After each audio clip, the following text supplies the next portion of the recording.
آخه خواهر چی بگم، این دختر از روز اول همینطور سرکش و لجباز بود. ولی راستشو بخوای به نظر من اصلا اینطوری نیست. از بدشانسی منه. من بیچاره از عروس اصلا شانس نیاوردم. اون عروس بزرگمو میبینی؟ چند روز قبل عروسی خواهر شوهرش پاشه کرد توی کفش که میخواد جدا بشه. پسرم هم گفت مامان تو فقط اشاره کن، فوراً طلاقش میدم. واسه مرد زن زیاده. ولی من گفتم نه پسرم، نه، دختر مردمه. درسته که از ما خوشش نمیاد ولی گناه داره. تقصیر اون بیچاره چیه؟ گفتم برو دست زنتو بگیر و با هم خوشحال باشین، همین برای من کافیه. پسرم خیلی خوبه، نتونست توی شهر باشه و از ما جدا باشه، کلن رفت خارج از کشور. وقتی اومد دیدنم زار زار گریه کرد و گفت مامان فقط یه بار بهم بگو نرو، فقط یه بار بهم بگو شاه نواز نرو، همه چی رو ول میکنم و میام خونه. ولی من گفتم نه پسرم، مادر بچه هاته، برید با هم خوش باشید. ظاهرا پسر کوچیکتونم زن دوم گرفته.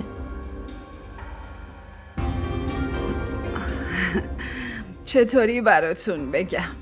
زندگی من مثل داستانه اشفاق احمد شده، از همه طرف گره خورده و در هم بر همه.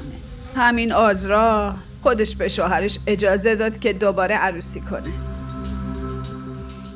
هی تو گوش شوهرش پچ پچ کرد که من نمیتونم بچه دار بشم، بهتره بری یه زن دیگه بگیری. خب اونم رفت روش زن گرفت دیگه. خودم به خاطر نیت پاک آزرا بهش یه بچه داد.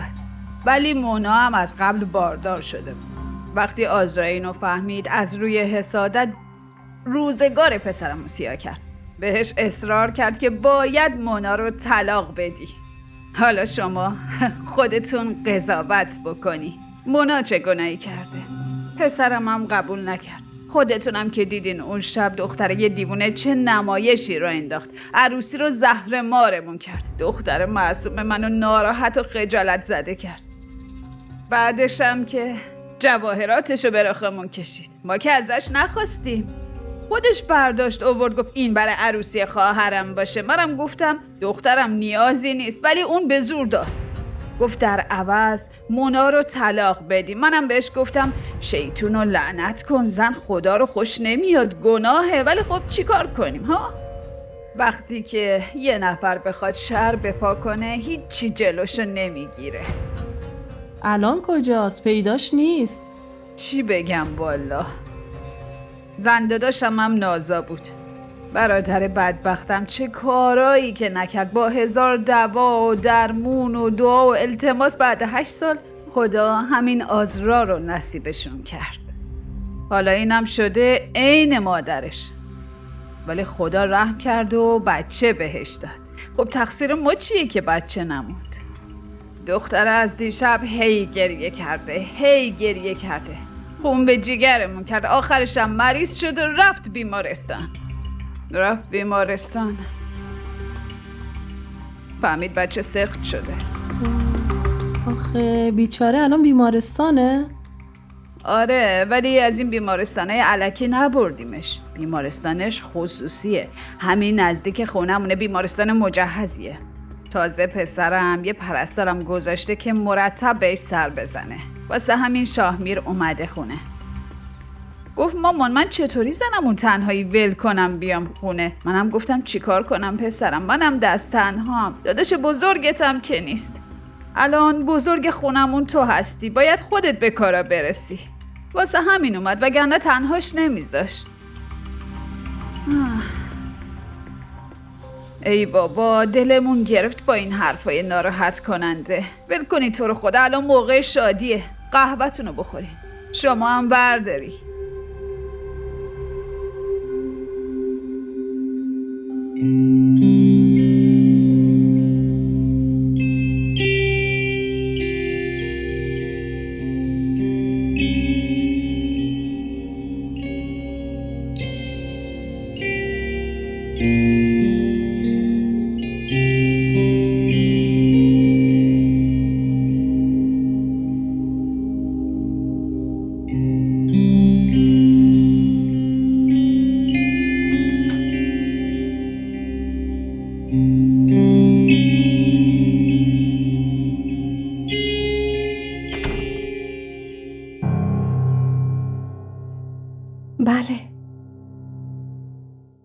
من شاید اتاقو اشتباهی اومدین.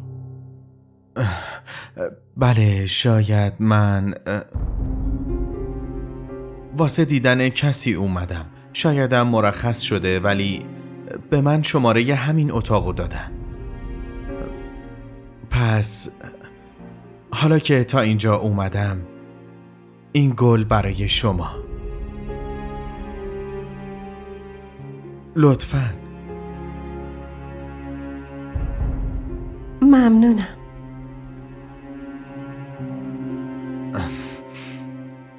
قابلتون رو نداره.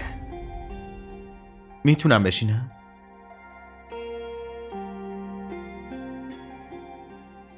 شما تنهایی؟ منظورم اینه که چرا کسی پیشتون نیست؟ هرچی خدا بخواد. چی؟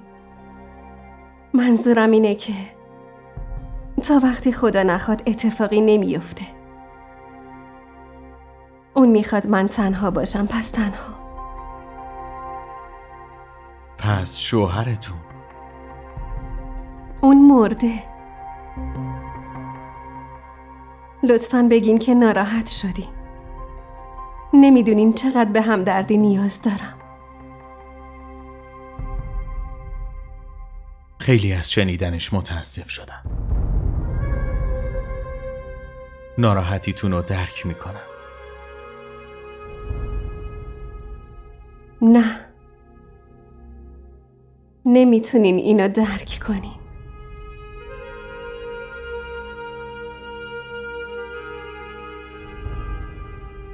به خاطر گلا ممنونم.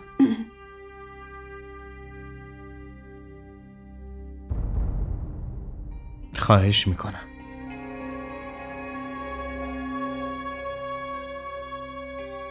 ببخشید.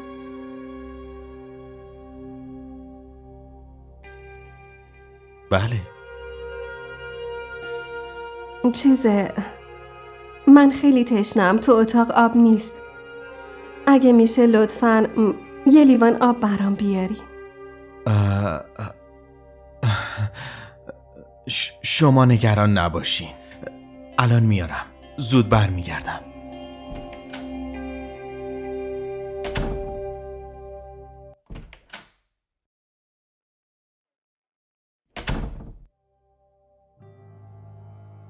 براتون آب میوه هم گرفتم. البته الان آب بخورین. بهتون بدم؟ ممنون.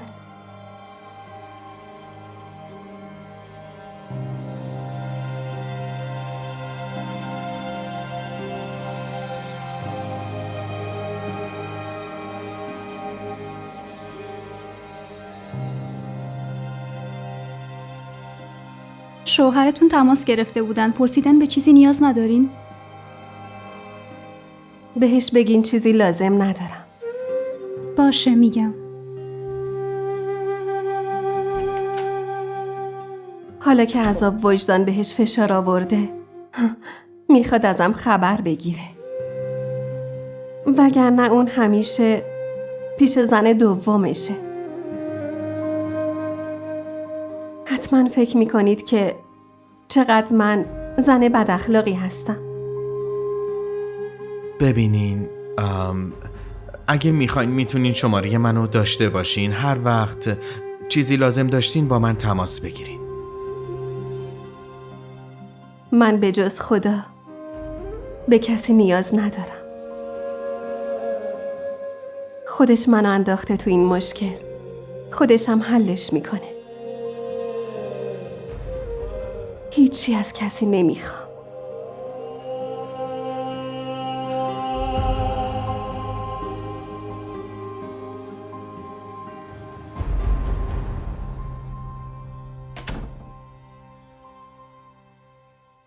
داری کجا میری؟ پیش آزرا. شهمیر ساعت 2:00 شبه. خب میری که چی بشه؟ میرم چون تنهاست. اون تنهاست چون خودش میخواد تنها باشه. چون الان خیلی ناراحته. ناراحتیش تموم نشده؟ نمیدونم، ولی وظیفه منه که پیشش باشم. حالا بذار فردا با هم میریم. تو چرا نمیذاری من با اون تنها باشم؟ بفرما. معلومه این وسط کی مقصره؟ دیشب آبرومونو جلوی همه برد. قشقرق به پا کرد. به این زودی فراموش کردی؟ به جای اینکه بهش یادآوری کنی میری سرخم میکنی و نازشو میکشی که پروتر بشه؟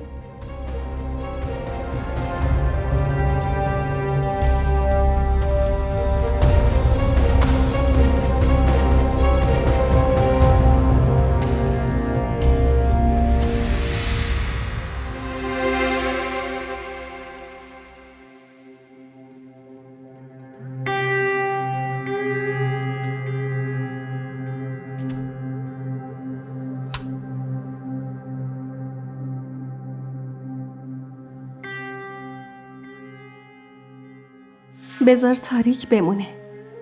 اصلا دلم نمیخواد قیافتو ببینم.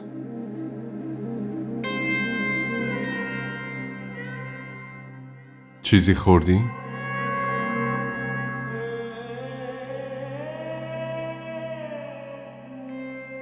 آزرا، دارم باهات حرف میزنم. جواب این سوال منو بده. الان چرا میخوای زنده بمونم؟ شادیمو گرفتی. زندگیمو تباه کردی، بچه‌مو کشتی. پس چرا میخوای زنده بمونم؟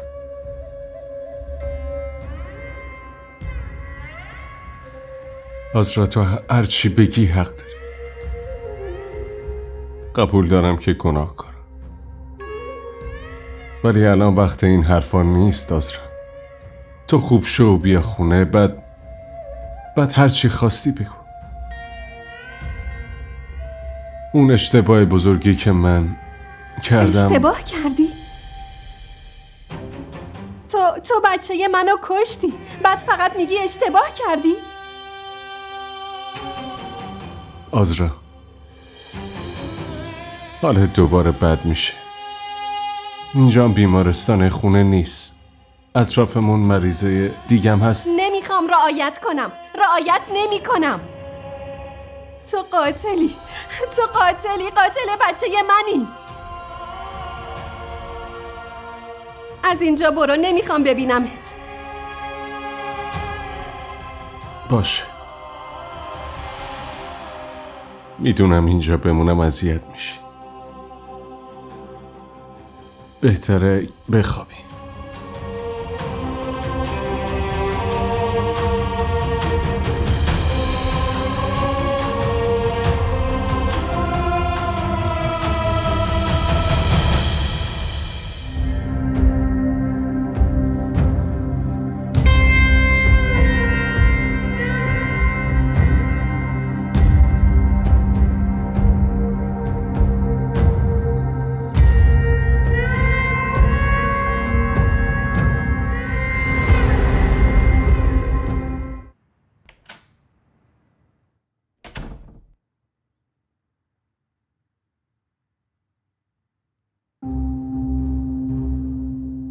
چی شد؟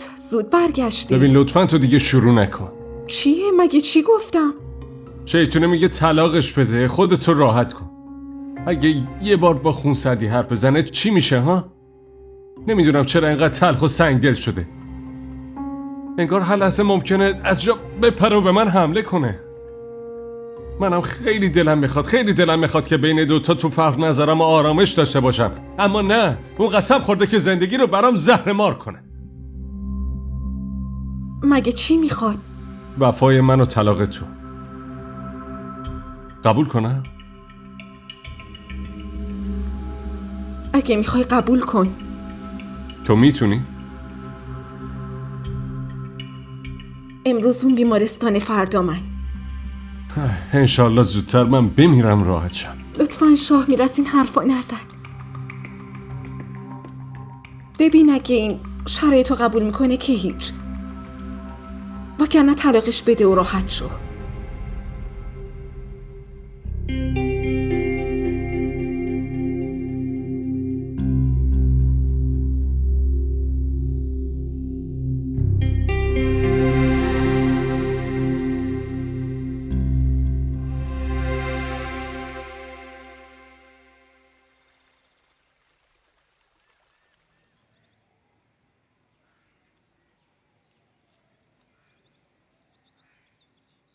صبح بخیر. صبح بخیر. چی کار میکنین؟ دارم حساب کتاب میکنم. ببینم چطوری میشه خرج و مخارج خونه رو کنترل کرد.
میتونم باهاتون حرف بزنم؟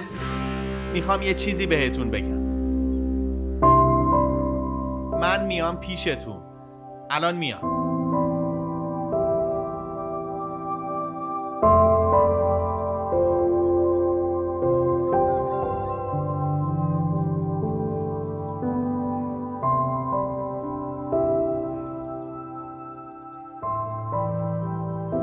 پس مرخص شدی.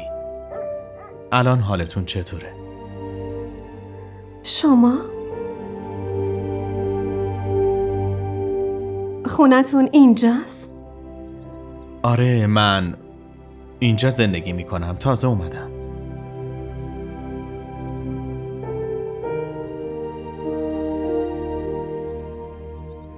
پس چرا اومده بودین بیمارستان؟ راستش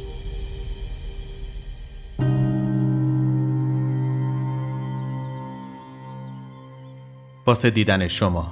من همسایتونم، واسه همین اومدم عیادتتون. نگرانتون بودم. امیدوارم ناراحت نشده باشی. خب چرا به هم نگفتی؟ خب شما منو نمیشناختی.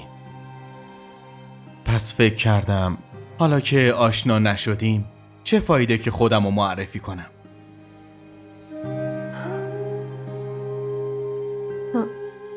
از کجا فهمیدین مریض شدم؟ اولش من فهمیدم که حالتون خوب نیست. سریع به خانوادتون خبر دادم. اینجا بیهوش افتاده بودی.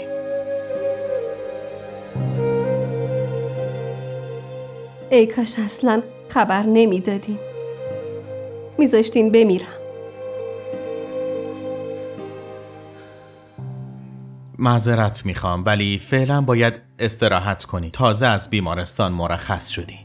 هوام که خیلی گرمه. مراقب خودتون باشین. اگه یه وقت به چیزی احتیاج پیدا کردین بدون تعارف به من بگین. من بیشتر روزا رو خونه هستم. حق همسایگی رو که دارم.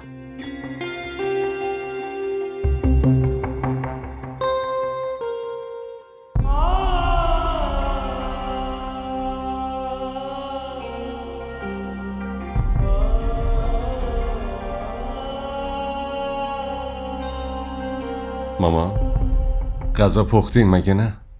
میشه برام بکشین؟ من باید زود برم شرکت. ها؟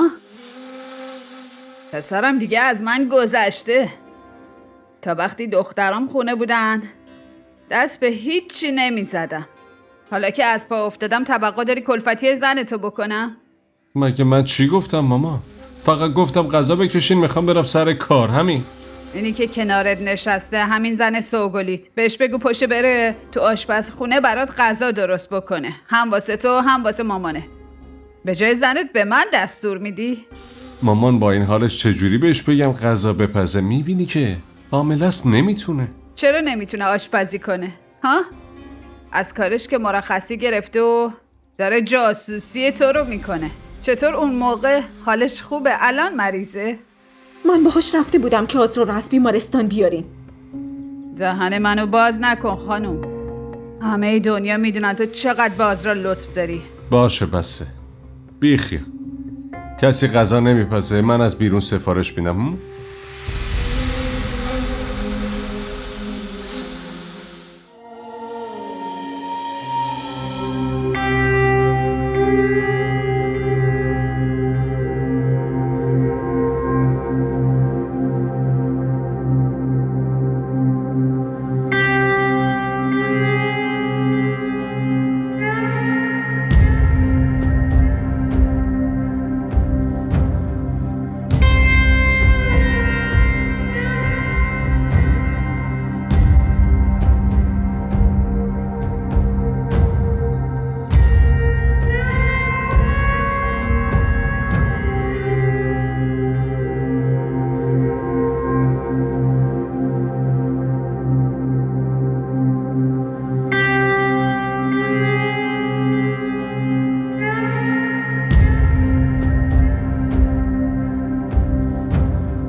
چیه ها؟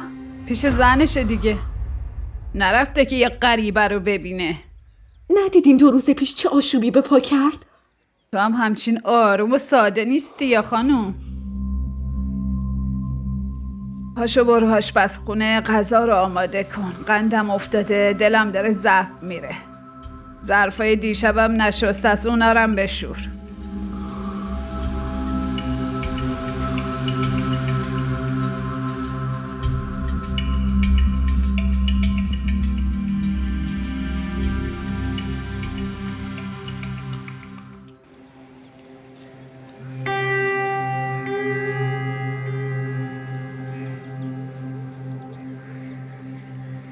پنکه چرا خاموشه؟ اینجا خیلی گرمه، حداقل روشنش میکردی. دیگه نمیتونم چیزی رو حس کنم. نه گرما، نه سرما، هیچی. مثل مرده ها شدم.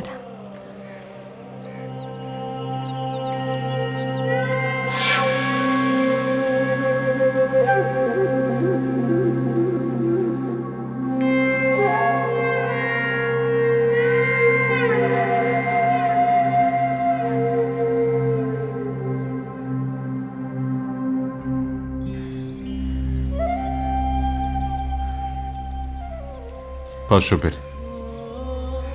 باید غذا بخوری. اومدم ببرمت.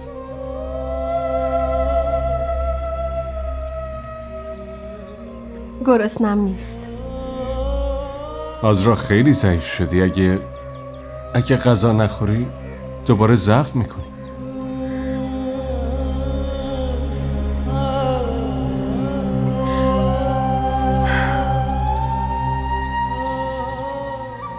راست میگی.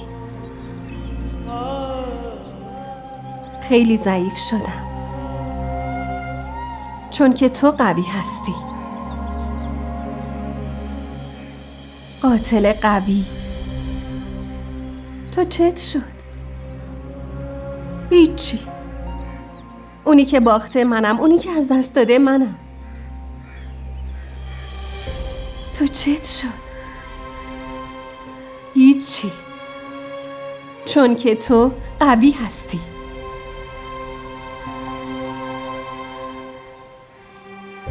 آزرا جان، وقتی مادر شدی، وقتی بچه‌مون میخواست به دنیا بیاد، خیلی خوشحال بودم.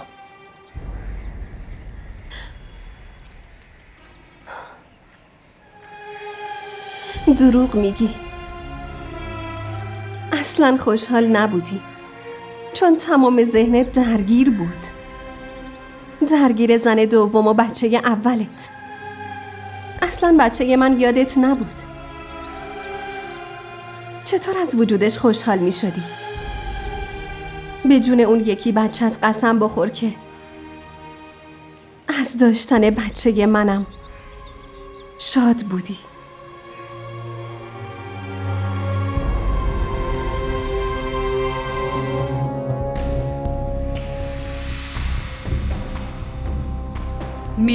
میاد دختر، بذار 2 دقیقه هم پیش اون بیچاره بشینه.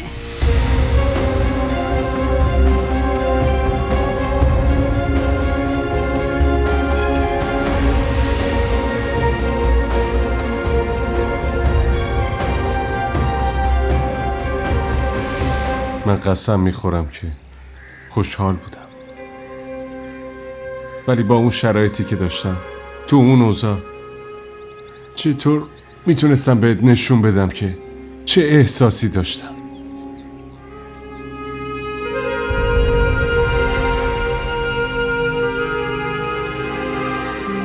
من به قدری مشغول گریه بودم که شوهرم رفت، بچم رفت، همه چیم رفت.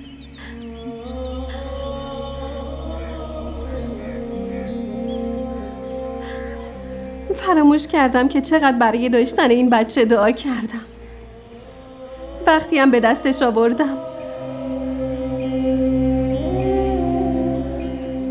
با کارم از دستش دادم. تقصیر خودمه که بچه‌مو از دست دادم. من خیلی نحسم.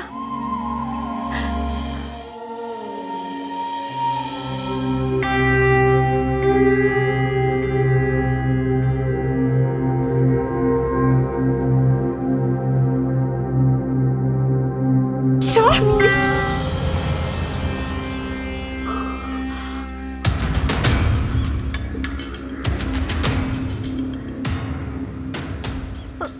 شاهمیر، الان میام.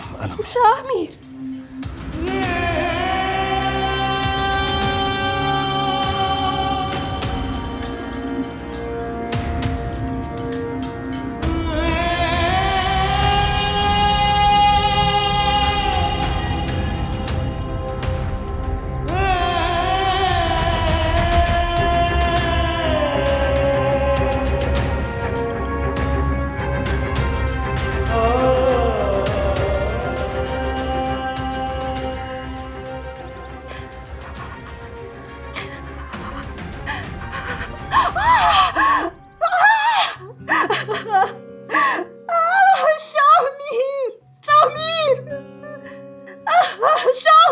بیا، اینم کارش به بیمارستان کشید. شاهمیر، چی شده؟ چت شده؟ پام پیچ خورده، خیلی درد میکنه. مگه چی کار میکردی؟ کی بهت گفت بیای بالا آخه؟ غذا آماده بود، اومدم بالا که صدات بزنم که یه دفعه افتادم. بیا پاشو، آروم. لازم نبود بیای، من خودم میومدم. آروم. یواش. پام خیلی درد میکنه. بریم. ای بابا از دست تو. اینم آخر عاقبت 2 زن گرفتن. به ما چه بابا، از ما که گذشت، از این به بعدم میگذره. ای خدا، بخواب صفیه. آی کمرم درد میکنه.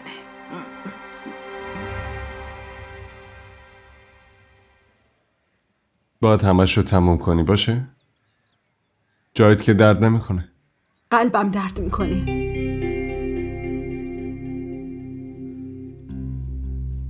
مونا نباید میومدی بالا. نمیومدم چطور میفهمیدم؟ ببین، آزرا زن منه، باید برم پیشش. خیلی سخته شاهمیر، خیلی سخته دیدنش، تحمل کردنش، اونم زیر یه سقف. الان وقتشه. وقتشه که به تمام ادعاهات عمل کنی. یه مرد چطور میتونه همزمان عاشق 2 زن باشه؟ واسه اینکه خدا دل مردا رو خیلی بزرگ آفریده. شاید واسه همین مرد اجازه داره با 4 زن ازدواج کنه. خیلی برام سخته. خیلی اذیت میشم شامیر. چرا؟ تو که همیشه میگفتی باش کنار میای. دروغ میگفتم. نمیدونستم تا این حد برام سخته. سرم انگار بخواد بتره که قلبم داره وای میسته. شامیر دیگه نمیری پیش او. پیش آزرا نمیری. چون من میرم. نمیذارم اینجوری بشه. من وقتی اونو توی آغوشه دیدم فکر کردم همینجا بمونه. توی این خونه. بهش پول بده. احترام بذار. ولی نمیتونی بهش محبت کنی. حق نداری لمسش کنی. من اجازه نمیدم شامیر. فهمیدی؟ باشه بس الان حالت بد میشه. نه باید بهم قول بدی که بهش نزدیک نمیشی، وگرنه من خودمو میکشم.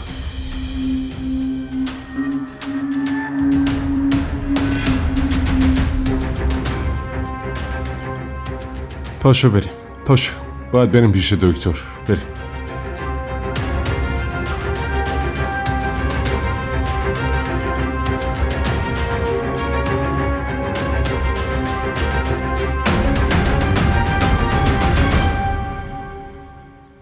ای خدا، 2 دخترم تخت نشستن خونه‌شون. اصلا فکر نمی‌کنن که مادر پیر و تنهاشون زیر دست عروساشون مونده. اینم از تقدیر من. اون پسرم که دست زنشو گرفت و فرار کرد رفت دبی. این دومی هم که رفته یه عروس جدید آورده که دست به سیاه و سفید نمیزنه.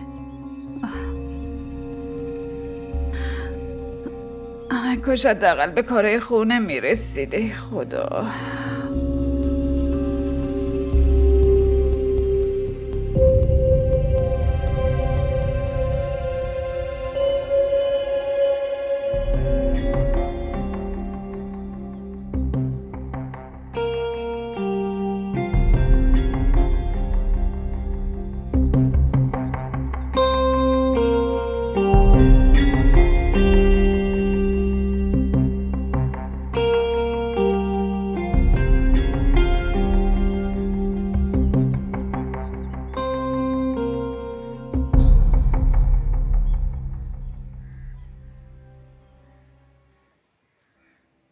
انگار خانم فهمیده چه به روز خودش آورده. اما صفیه، تو ابهت خودتو حفظ کن. فقط همین بدبختی که ازت حساب میبره، وگرنه اون دومی که سایه تو رو با تیر میزنه.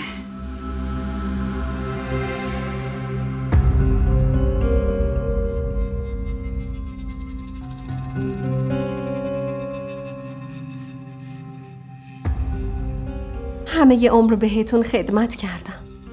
خودمو بی ارزش کردم ولی به شما ارزش دادم. حالا شما 2 وعده غذا هم بهم نمیدین. آزرا، با من 1 به 2 نکن. فهمیدی؟ کاری که تو اون شب تو عروسی دخترم کردی، هر کس دیگه ای جای من بود موهاتو میگرفت از خونه پرتت میکرد بیرون. به نظر خودم که خیلی هم کم بود. با ظلمی که شما در حقم کردین، مراسم که هیچی. باید زندگیتون رو خراب کنم. بهت میگم با من بحث نکن باشه. هر اتفاقی افتاده به خاطر خودته. چرا از من پیرزن عصبانی هستی؟ شما عمه منی. از خونه خودمی. بابای من به شما بیشتر از مادرم اهمیت میداد. من دختر همون آدمم که شما رو خواهر نه، بلکه دختر خودش میدونست. من خورد شدم، همه چیم از دستم رفت، ولی شما هیچ وقت دردمو نفهمیدین. یه بار شد که با دیدن من به یاد برادرتون بیفتین؟ ولی نه، شما منو دختر برادر نمیدونی. من فقط براتون دختر زن برادرم. چون با مامانم دشمن بودین، حالا انتقامشو از من میگیرین. چرا منو مقصر میدونی ها؟ این اتاقو میبینی؟ هر دوتا مجرم اونجا نشستن. برو یقشونو بگیر و مشکلتو حل کن. من چیکارت کردم آخه؟ داداش بیچاره من اون روزی بدبخت شد که با مامان نحست ازدواج کرد.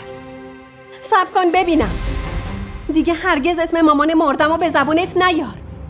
نحس شما هستین. نحس تمام خانواده‌تونه. من اون عذرای قبلی نیستم که همه توهیناتونو با خنده تحمل میکرد. برو گم شو بابا. نمیخوام صداتو بشنوم.